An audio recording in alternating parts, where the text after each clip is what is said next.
أعوذ بالله السميع العليم من الشيطان الرجيم بسم الله الرحمن الرحيم الحمد لله رب العالمين والصلاة والسلام على رسول الله الكريم الحمد لله وكفى والصلاة والسلام على نبي الله المصطفى على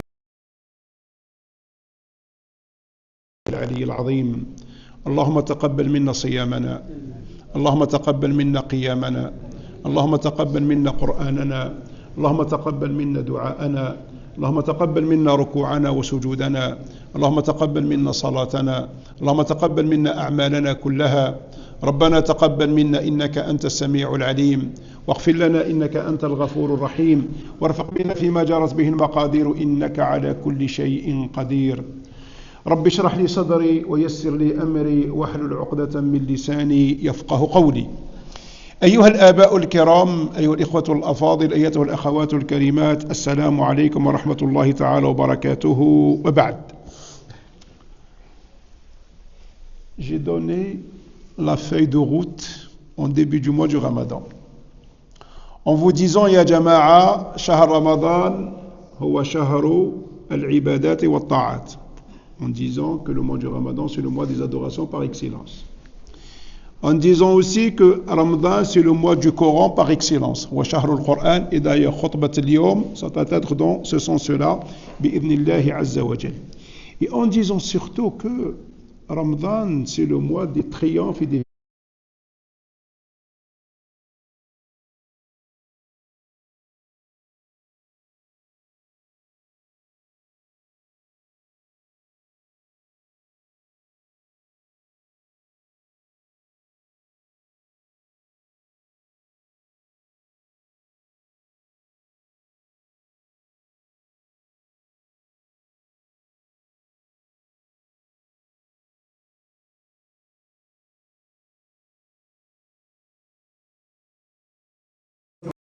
pas uniquement de l'époque de Nabi sallam, mais même après le prophète sallallahu alayhi wa sallam.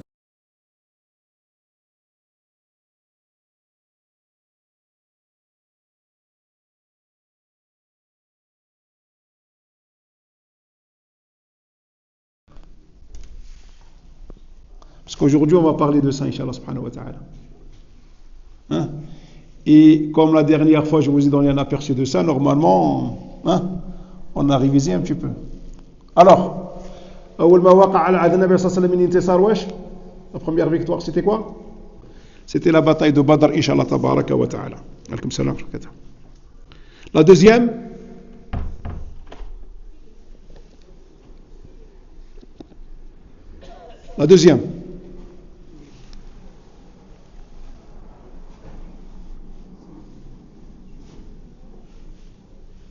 non. On est toujours dans la période de Nabi sallam, ya Jama'a. Jama'a, quand on parle de ça, on est en train de parler de Sira de Nabi sallam. On est en train de parler de la vie de Nabi sallam. Je ne peux pas prendre un Nabi sallam comme guide, comme modèle, comme qudwa, et moi je ne connais pas sa vie. Comment? أنا حاب النبي صلى الله عليه وسلم يكون القدوة نتاعي, يكون هو المثال نتاعي, ولا ما نعرفوش, ما نعرفش حياته, ما نعرفش كيفاش مداير, كيفاش كان متزوج, كيفاش كان في داره, كيفاش كان مع كذا, كيفاش كان مع كذا, كيفاش نقتدي بها جماعة. هكذا برك. قدوة c'est quoi? C'est une barbe, c'est un qamis, c'est seulement là je suis Nabi sallallahu alayhi wa sallam. Non, si je ne connais pas les détails de la vie de Nabi sallallahu alayhi wa sallam, je ne peux pas le prendre comme guide. Donc la moindre des choses, Ajma, au-delà des sagesses, au-delà des leçons à tirer, c'est connaître la vie de Nabi alayhi sallam. Et là on est en train de parler des grands événements, on n'est pas en train de parler de Nabi sallam tel jour ou des détails de sa vie. Non, ça c'est des vrais virages. C'est des vrais virages dans l'histoire de l'islam et des musulmans. Ghazwat Badr c'était pas comme ça. Ghazwat Badr ça avait un impact mais terrible sur l'avenir de l'islam. L'islam, bon, les musulmans d'Aroudou, là, ils avaient un État, oui, mais il faut qu'elle soit reconnue. Mais pas mieux, il n'y a pas mieux qu'une confrontation avec qui? Avec Quraysh, qui avait le monopole. Il n'y a pas plus fort que Quraysh dans la péninsule arabe. Les musulmans تغلبوا عليهم ثم الناس بكل عادوا يخافوهم, عادوا يحترموهم, عادوا يقدروهم, عادوا يحسبوا لهم ألف حساب. فتح مكة c'est aussi dans ce sens-là. Parce que la deuxième victoire de Nabi sallallahu alayhi wa sallam, c'était la conquête de la Mecque. Fatih Mecca, ya jama'a. وبعد النبي عليه الصلاة والسلام والرحمة il n'est pas là non il n'est pas là il est là Qadisiyya c'est pas fait Ramadan Qadisiyya c'est pas Ramadan 90e année de l'Hijra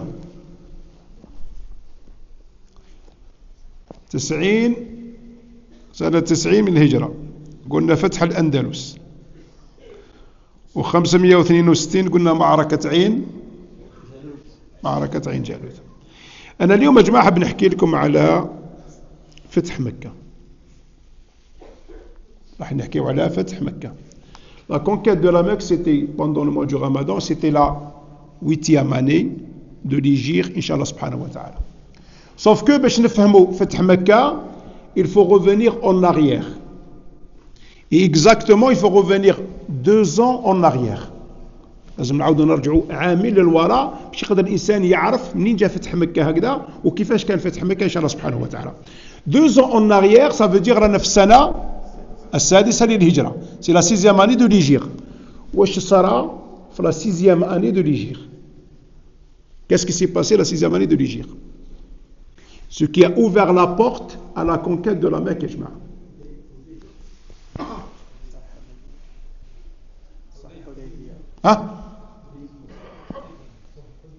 Allah yajazik.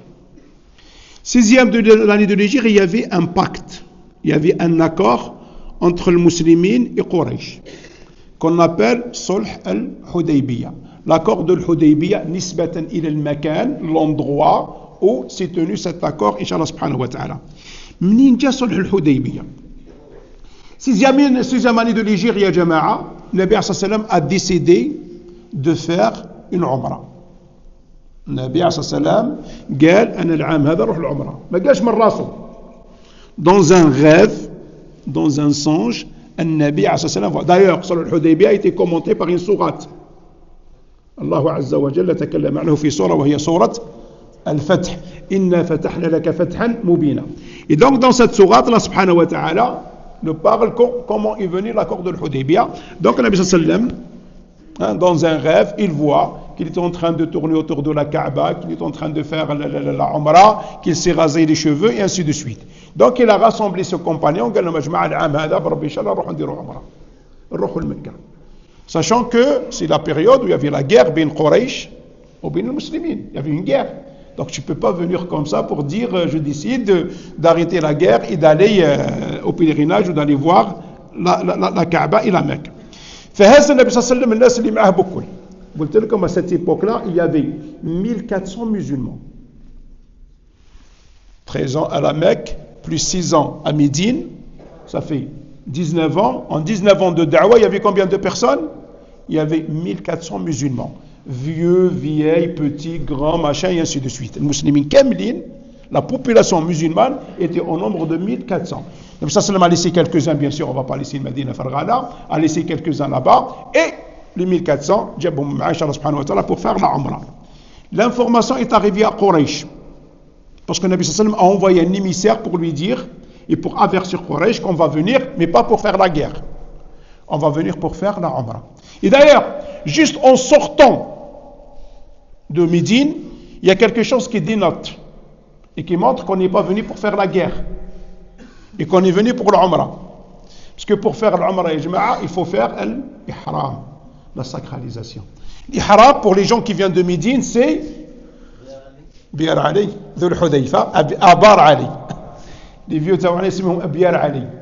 C'est juste à la sortie de Médine. Ça veut dire que les musulmans ont fait presque 400 km avec la tenue de la sacralisation. Bilibas al-Ihram. Tu ne peux pas faire la guerre avec Libas al-Ihram, ya jama'a.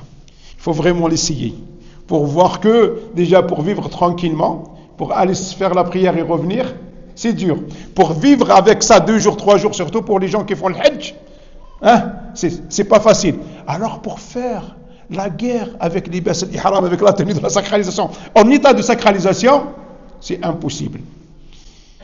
Et Quraysh, de par son orgueil, On a dit, mais jamais on acceptera que le Nabi sallam viendra et rentrera à la Mecque et faire sa umrah et faire ce qu'il veut faire. Al-Muhim. Le Nabi sallam est arrivé jusqu'aux portes de Mecca où on a les pourparlers. C'est pour ça que je me dans l'histoire, ça c'est l'histoire, l'histoire, tous les conflits finissent autour d'une table. On va négocier. Ici, dans les conflits entre les pays, entre les peuples, ça va être entre, on va toujours se retrouver autour d'une table, même entre deux personnes. Même entre deux personnes. On va se retrouver autour d'une table. Pourquoi pas dit le premier, les premières démarches, se dire on va s'entendre et on va discuter, on va parler. On laisse les choses toujours se pourrir au point où, à un moment donné, peut-être qu'on n'arrive pas à un vrai accord. Tout doit finir autour d'une table. Et surtout la mentalité de la concession. Essayer de faire des concessions, comme a fait le Nabi sallallahu alayhi wa sallam, un certain nombre de concessions dans cet accord-là. Al-Muhim, اطلع اهبط جيب وطلع وكذا كذا بعد تفاهموا المسلمين مع قريش. On a déjà parlé des émissaires de Quraysh et l'objectif وكذا ما عرفوا شو كذا بعد حتى le dernier émissaire يسمى كيف اسمه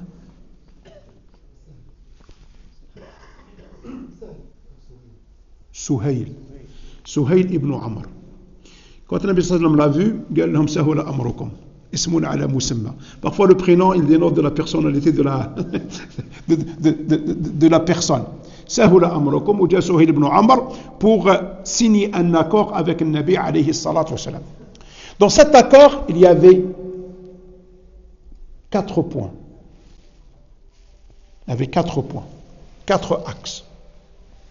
Le premier,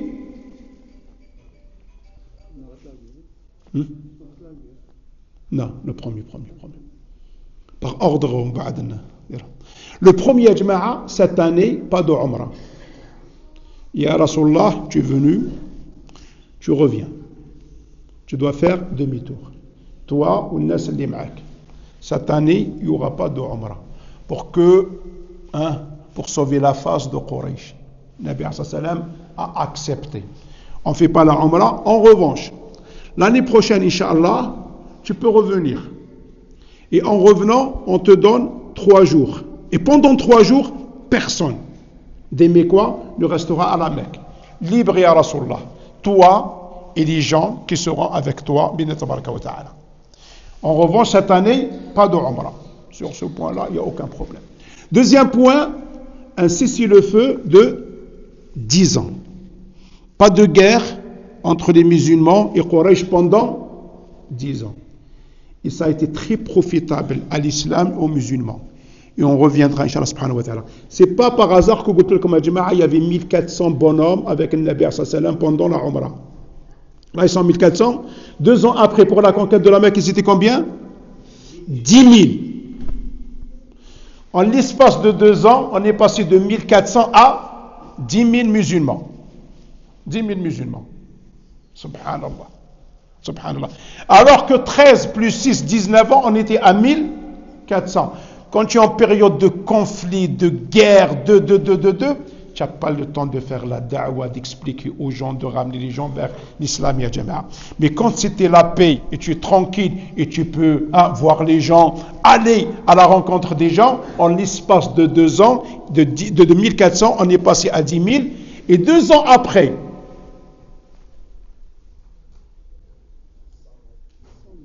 Gaddash, 130 000 musulmans pour faire le pèlerinage avec le Nabi alayhi salam. C'est pour ça que je vous dis, c'est pas anodin si je donnais ce chiffre-là. Et donc ce point-là, musulmans à un moment donné disent mais non, c'est pas vrai. De toute façon, on reviendra pour parler en détail de cet accord de l'Hudaybiyah. Et malgré ça, les musulmans voient en cet accord-là un déséquilibre, qu'ils étaient en leur défaveur. Moi, je suis salihum, subhanallah. Pas de guerre pendant 10 ans. 3e point. Celui qui veut se convertir à l'islam, il sort de la Mecque pour aller à Médine, il doit être extradé. لازم نرجعوه لقريش. Et Quraysh, elle fera de lui ce qu'elle veut. Elle veut le tuer, elle veut il le laisse libre, Allah يسهل عليه.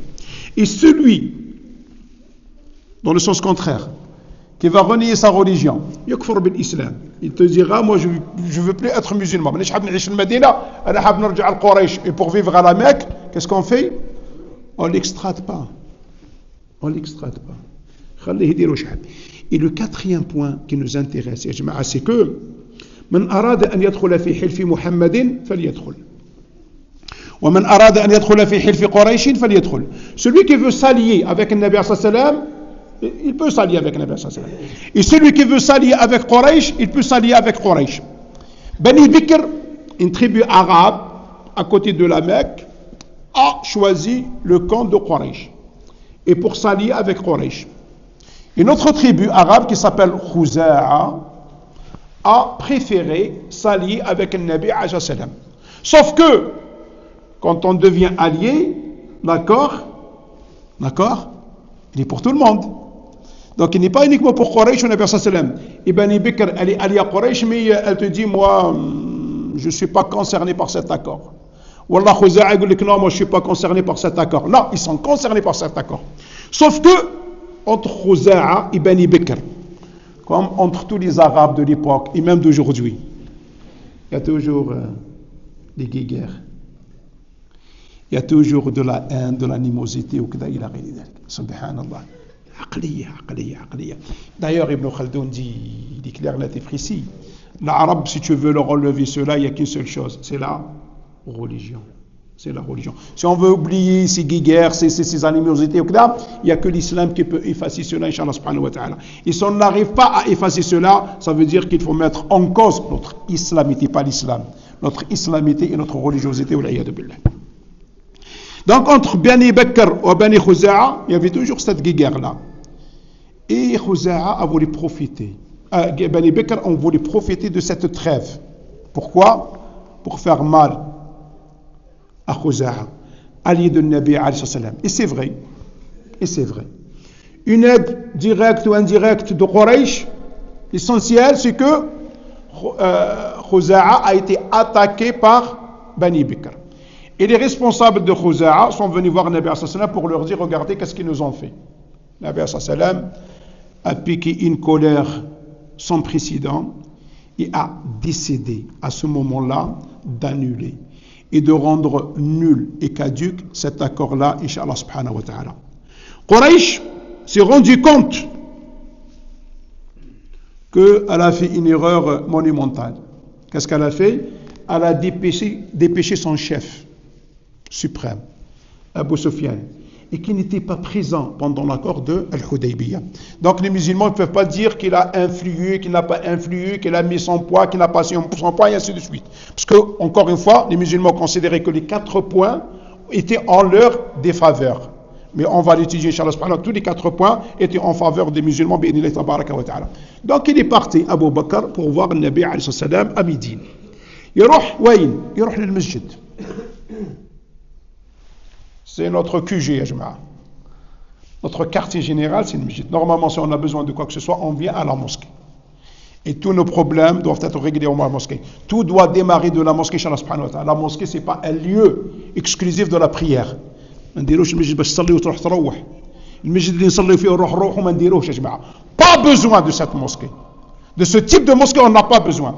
La mosquée, c'est un rayonnement. À la mosquée, tout doit passer par la mosquée, Inch'Allah subhanahu wa ta'ala. La mosquée, elle est faite pourquoi? Ou quelle salat? Quelle salat? Tarawih, min al-khalq ad-dunya wa ad-din, on finit le Coran al-Karim. Maintenant, non, on finit pas le Coran al-Karim, on fait hizb. Et c'est beaucoup. Le Jumu'ah, non, tawaltu alina. Dars, non, on fait pas. Si, on fait pas. Cela, on fait pas. Quoi, ya jama'a? Qu'est-ce qu'on va faire à la mosquée? نحيو الإمام ويعود اللي يجي يصلي واحد وقت بعد اللي ouvert 24/24 on fait la prière on part. Non, absolument pas. Abu Sufyan a compris cela, il n'était pas musulman, a compris cela. Il est venu directement à la mosquée pour voir le Nabi sallallahu alayhi wa sallam. Le Nabi sallallahu alayhi wa sallam a refusé de lui parler. Pourquoi? Parce qu'il a pris sa décision, le Nabi sallallahu alayhi wa sallam. Il a pris sa décision. Au Chidir, on a besoin d'intermédiaires. On n'arrive pas au chef. On a appelé les intermédiaires. Le premier des intermédiaires, c'est Abu Bakr Siddiq. Abu Bakr Siddiq disait à Abu Sufyan quoi? Il a refusé de te parler, qu'est-ce que je dois faire? Qu'est-ce que je dois faire? Le Nabi sallam a dit, il n'y a rien. Il n'y a aucune hiérarchie entre les musulmans. Il y a une hiérarchie chez nous? Absolument pas. Absolument pas. Moi, j'étais frappé pour la première fois, Jama'a. On a fait une petite cérémonie. Il y avait le maire de l'époque de Marseille. Il a fait son discours, on a fini. Il restait un peu de temps. On a demandé à un député de parler. Il a dit non, le maire a parlé. Derrière le maire, personne ne parle. Ah, pardon. On a appris. Il y a une hiérarchie. Ça n'existe pas. Quand il dit donc à un journaliste, il va tendre le micro. Il n'y a ni imam, ni président, ni porte-parole. Je ne dis pas que le président c'est lui qui doit parler, ou l'imam. Au moins, il faut qu'il y ait un porte-parole là dans la mosquée. Ni porte-parole, ni rien du tout. Il devient lui le représentant. Aujourd'hui, regardez chez les musulmans, qu'est-ce qui se passe? Tu vas dans toutes les institutions. Un porte-parole. Il y a quelqu'un qui parle. Chez les musulmans, on parle tous. On parle tous, subhanallah. Et parfois, tu cherches quelqu'un à qui tu parles, tu ne trouves personne. On est tous porte-parole et parfois, il n'y a personne qui parle. Tu vas à l'église, il n'y a pas personne qui parle. Il y a une seule personne qui parle. Tu vas voir la synagogue, il n'y a qu'une seule personne qui parle. Tu vas à la mairie, il y a une seule personne. De partout, il y a une seule personne qui parle. Chez les musulmans, où est-ce? Abu Bakr ne dit rien. Il est allé voir Omar ibn Khattab. Omar, qu'est-ce qu'il lui a dit? Le Rasul a refusé de te parler. Abu Bakr a refusé et moi je vais te parler. C'est bon, salam affaire. Il est parti voir Ali.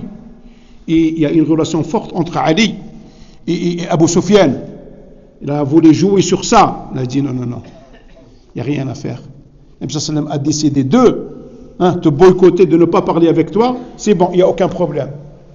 C'est rappelé une autre chose, Abu Sufyan. Il a dit à la mosquée, je ne peux pas lui en parler, je vais aller chez lui à la maison. Il a le droit d'y aller à la maison de Nabi sallam, Abu Sufyan? Il a le droit ou il n'a pas le droit? Eh oui, il a le droit, parce qu'il y a Habiba Ramla, fille d'Abu Sufyan, qui était épouse du prophète, donc il va voir sa fille. يدخل عند بنته يا جماعة السلام عليكم وعليكم السلام يجي يقعد على فراش النبي صلى الله عليه وسلم il veut s'asseoir à la place de Nabi sallallahu alayhi wa sallam il lui dit non tu t'assois pas. Pourquoi? Ah oui, mais parce que moi j'ai l'habitude de m'asseoir sur des fauteuils, sur de la soie, sur quelque chose de confortable. Nabi sallallahu alayhi wa sallam il s'assoit à même la terre يا جماعة. Allah dit que je dis Nabi sallallahu alayhi wa sallam qui regarde يا جماعة qui note جنبو ce qu'il a souffert pour nous ramener la religion de Nabi عليه الصلاة والسلام يا جماعة. قالت له non بل أنت رجل نجس وهذا فراش رسول الله. Toi tu es impur, toi tu es impropre, tu ne peux pas t'asseoir sur le lit, sur le matelas de Nabi alayhi salatu wa salam. Et là il a compris, là Abu Sufyan a compris ça ici. Bon, la messe est dite, Jaharj Rahrouah. Nabi alayhi sallam a rassemblé un comité, mais un comité vraiment restreint. Parce que في الدين تاعنا يا جماعة كاين حاجة اسمها استعينوا على قضاء حوائجكم بالسر والكتمان فإن كل ذي نعمة محسود. Surtout quand il s'agit de questions stratégiques. Dans les questions stratégiques, on ne va pas venir ici pour dire à tout le monde on va faire, et ainsi de suite. Non, Nabi sallam quand il veut faire quelque chose, c'est toujours des comités restreints, mais c'est toujours la concertation. Ashura. Il demande toujours l'avis des uns et des autres. Donc, il a rassemblé un certain nombre de gens, un noyau dur, et parmi ce noyau dur, il y avait quelqu'un qui s'appelle Hatib ibn Abi Balta'a.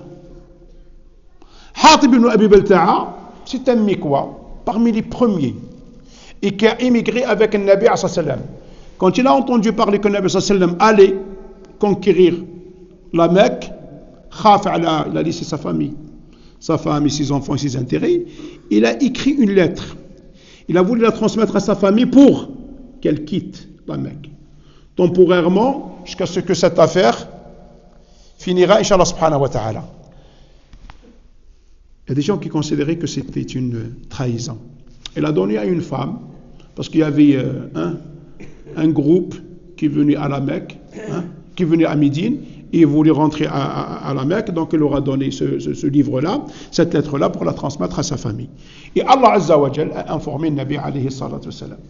Jibril, il vient voir le Nabi sallallahu alayhi wa sallam en une fraction de seconde pour lui dire ce qu'il doit faire, ce qu'il ne doit pas faire, Inch'Allah subhanahu wa ta'ala, et même pour lui ramener le Coran. Donc, le Nabi sallallahu alayhi wa sallam a eu connaissance de cet acte de Hatib ibn Abi Balta'a.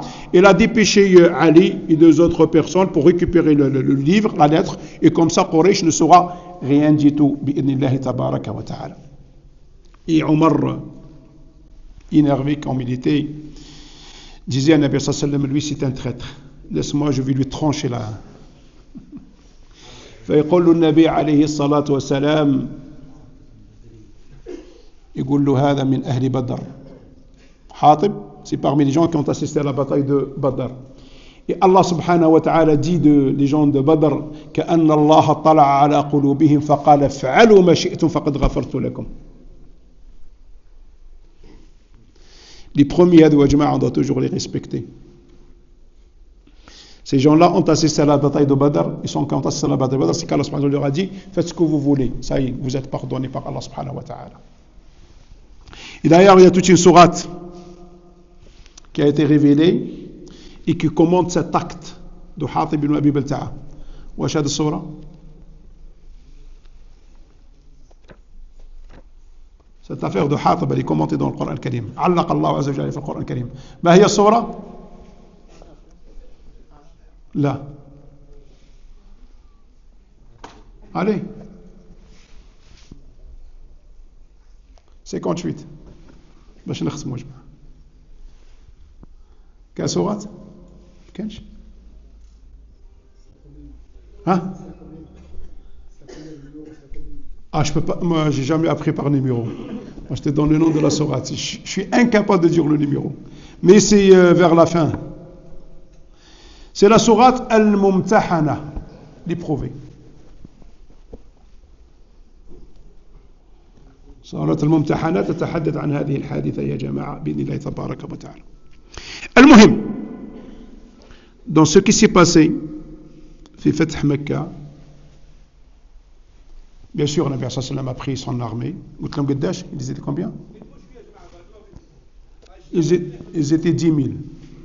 ومشى النبي عليه الصلاة والسلام, bien sûr, فتح النبي عليه الصلاة والسلام مكة بإذن الله عز وجل. Et dans cette histoire-là, il y a des enseignements et des leçons qu'on se doit d'analyser ensemble, Inch'Allah. Sauf que je ne peux pas le faire en une minute parce qu'il est 59. On a un autre rendez-vous, Inch'Allah, ya jama'a. Hein? Dimanche, في صلاة العصر. اللي يحب يشوف la suite. C'est pas du chantage, ya jama'a. Wallahi, non, c'est comme ça. Parce que moi, je voulais parler, le dimanche, je voulais parler des valeurs civilisationnelles dans la bataille de Badr. Al-Qiyam, Al-Hadariya fi Ghazwat Badr. C'est un combat, c'est une bataille, c'est une guerre, mais il y a des valeurs de civilisation que portent les musulmans, Inch'Allah.